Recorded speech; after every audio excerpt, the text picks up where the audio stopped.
oftentimes the data is also rather skewed to begin with. Yeah, so I think essentially it still goes back to the fundamentals behind it, humans.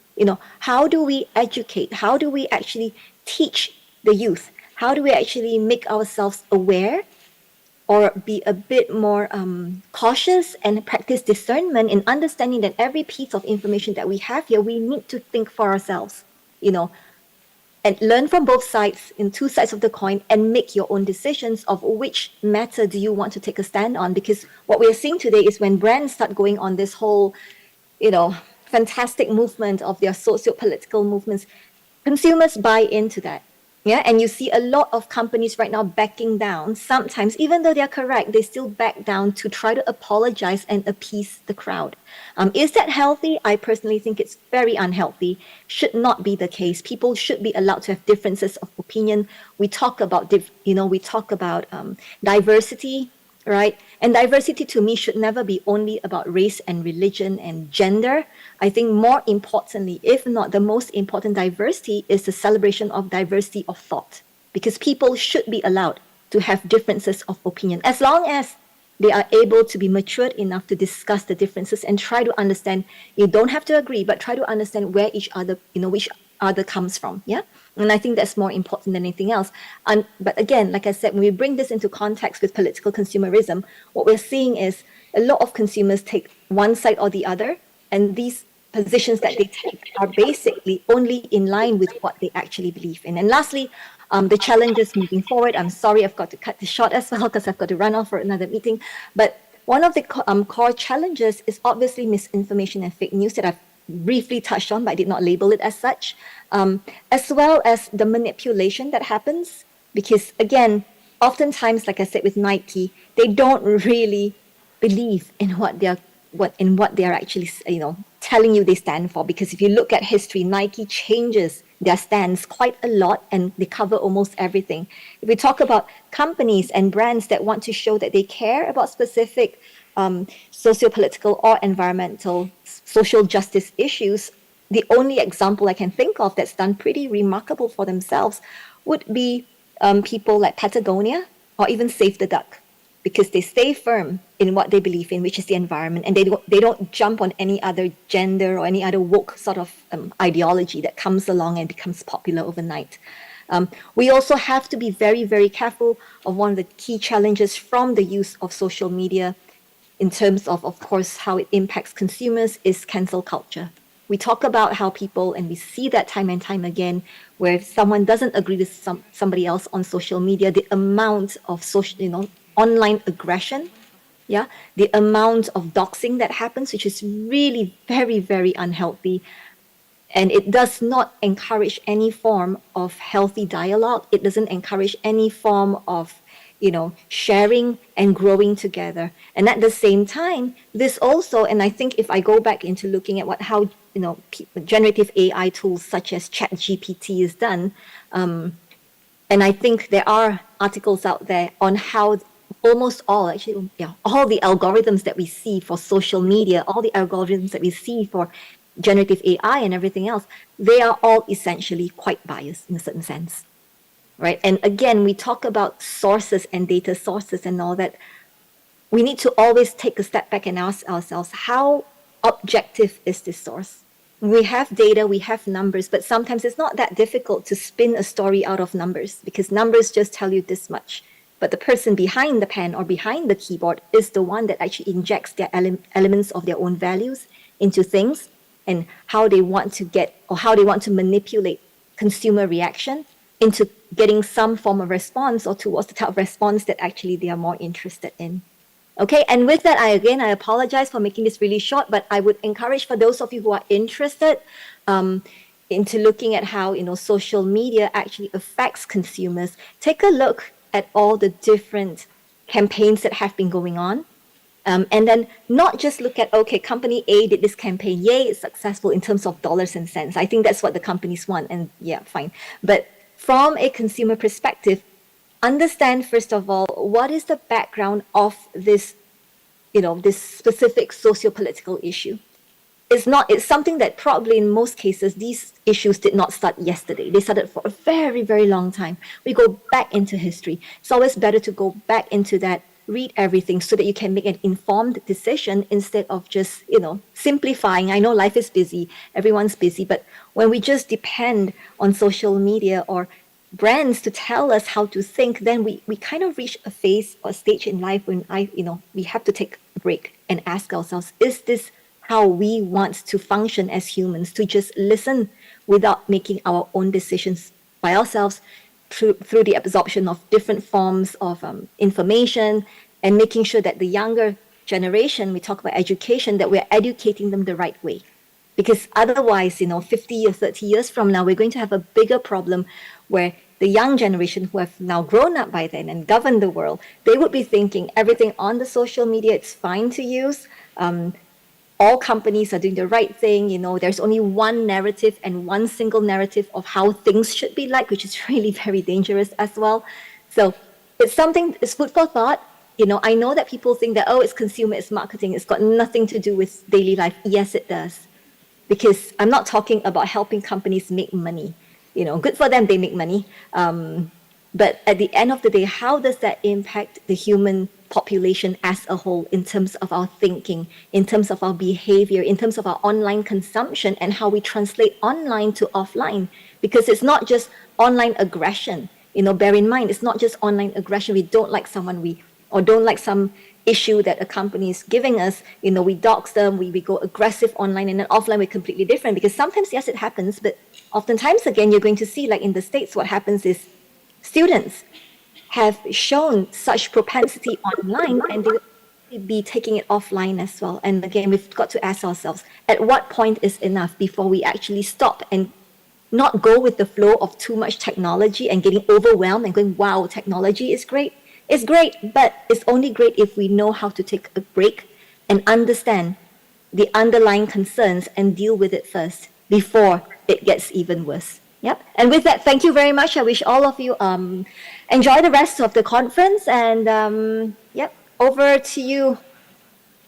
Thank you, Dr. Caroline, for that insightful presentation and for shedding light on how digital platforms and consumer choices shape the landscape of political engagement and public interest.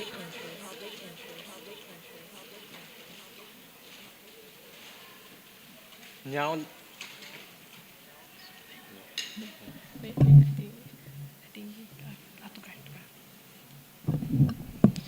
Now, ladies and gentlemen, it's time to once again celebrate the rich cultural heritage of Sarawak. We are excited to welcome back the talented students of Sekolah Seni Malaysia Sarawak for another captivating cultural performance. We will witness the Melanau dance.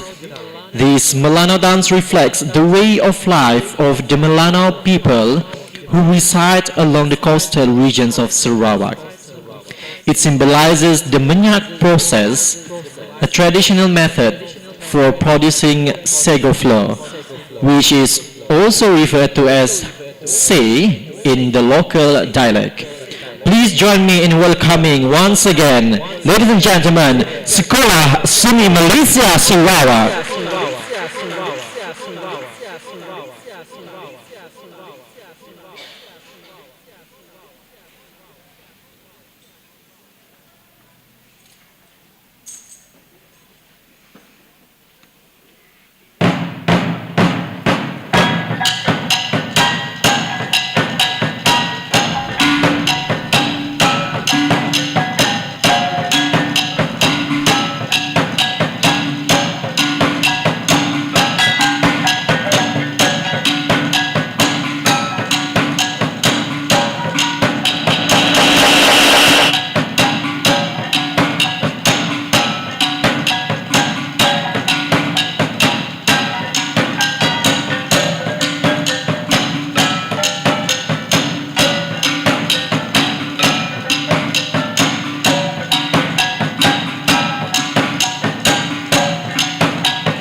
once again Sekolah Seni Malaysia Sarawak for the beautiful and inspiring cultural performance.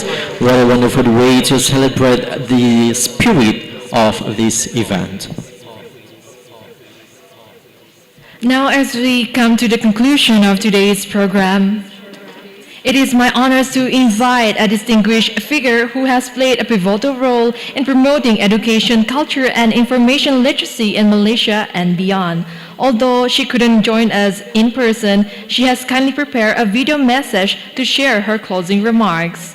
Let's now turn our attention to the screen as we hear from Ms. Fazila Fadil, Secretary General of the Malaysian National Commission for UNESCO MNCU.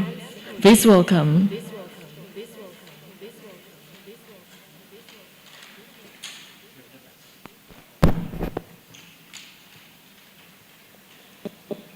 Bismillahirrahmanirrahim. Assalamualaikum warahmatullahi wabarakatuh. Salam sejahtera. Innovation and Talent Development Sarawak. Datuk Dr. Abdul Haji Abdul Rauf bin Abang Haji Zain, Chairman Sarawak. Tuan Haji Jafri Bidang Masri, Chief Executive Officer of Sarawak. Ms. Maki Katsuno Hayashikawa, Director and Representative, UNESCO Multisectoral Office, Jakarta. Pustaka Board of Management, distinguished guests and participants, ladies and gentlemen. Thank you all for being part of this gathering today. Let us embrace our shared commitment to empower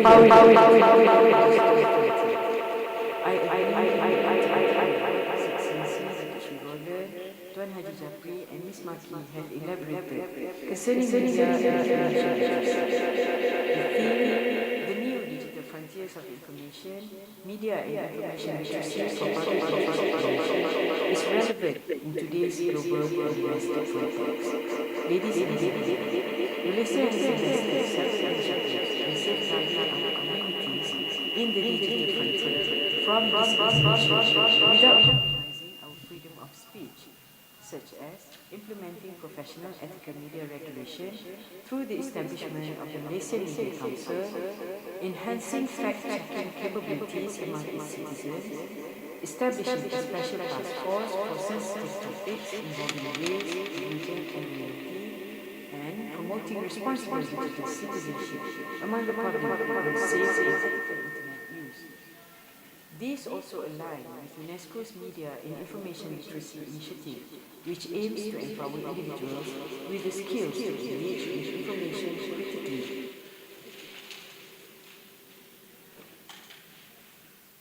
Digital technologies. Unified actions are crucial for combating the adverse effects of disinformation. Malaysia remains dedicated to furthering these efforts, together with UNESCO's guidance, to ensure effective and lasting global solutions to preserve information integrity.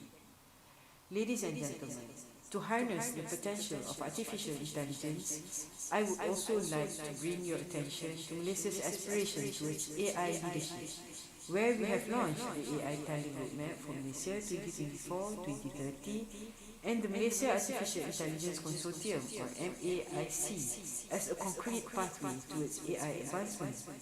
As Malaysia seeks to develop in the global AI landscape, the government is establishing the National Artificial Intelligence Office and developing the AI Technology Action Plan 2026-2030. However, all these will only be possible by empowering the Malaysian communities through digital inclusiveness, which requires digital literacy. Ladies and gentlemen, the November 2023 publication of the World Bank, Jobs in the Orange Economy, Impact of Disruptive Technologies, highlights that digital literacy is a cornerstone of all digital skills. As various sectors of the creative economy merge with the digital economy, creative professionals, including content creators, need to cultivate a strong understanding and practical knowledge of digital tools, interfaces, and workflows to effectively leverage technology's potential. As we have deliberated today, this should be synergized ethically and by cultivating a collaborative process between NGOs, civil society actors, government bodies, and influencers to empower our youth in the brimming creative orange economy. The Malaysian National Commission for UNESCO believes that this can be achieved through an education system that fosters critical thinking and problem solving, known as Pendidikan Manusiawi or Humane Education, which is currently advocated in Malaysia. Late Excellencies, ladies and gentlemen, to conclude, let us strive to utilize technologies as agents of positive change in our communities and beyond. As Malaysia prepares to join the UNESCO Executive Board for 2025-2029, I believe our experts will eagerly collaborate with global communities to build forward differently, similar to what we have accomplished here in Sarawak. I would like to thank all parties today that have made this program a success, and I would like to end this with a rhyming form of neighbours called pantun that is associated with the significance of partnerships. Gunung tahan sama didaki, sungai faham sama direnang. Jikalau semua bersatu hati, kerja yang payah menjadi senang. With that, terima kasih, thank you. Assalamualaikum warahmatullahi wabarakatuh.